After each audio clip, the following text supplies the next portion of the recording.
book of Numbers in the Bible is full of details. Names of people, places, incidents, and a whole lot of numbers. As a child, it wasn't one of my favorite books of the Bible because I would get bored reading through all those details. Numbers 33 appears to be a chapter with details about the places which the Israelites traveled.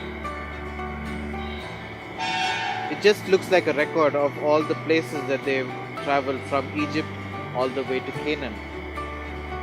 But it must be important because in Numbers 33 verse 2 it says, "At the Lord's command, Moses recorded the stages in their journey."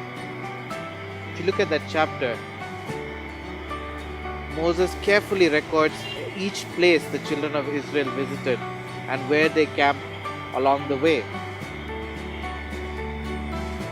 Why keep a record of this? I think it was a framework that God wanted them to have so that they could remember His faithfulness at every location.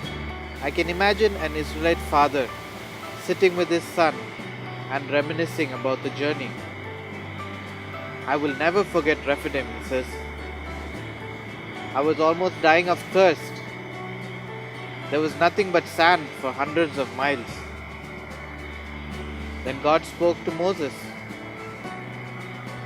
and He told him to strike a rock with his rod. I thought it was a foolish idea. How could the rock give water to so many people? But Moses did it, and from that rock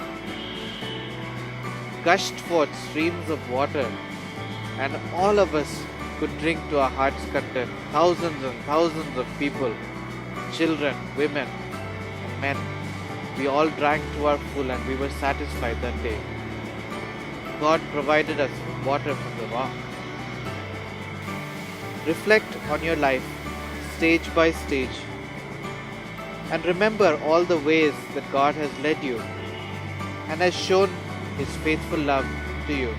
Why don't we make it a habit to keep a record of what God has done in our lives? Maybe a journal, maybe a diary, to write down how God is leading us. And later, when we look back, I'm sure we'll be amazed to see the wonderful way in which He leads us.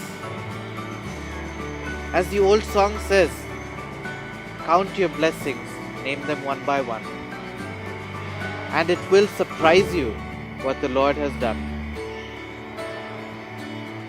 As we record the goodness of God, it will give us hope that He will take care of us and He will provide for us in the future. This is Joel, and thank you for joining us for a teaspoon of hope.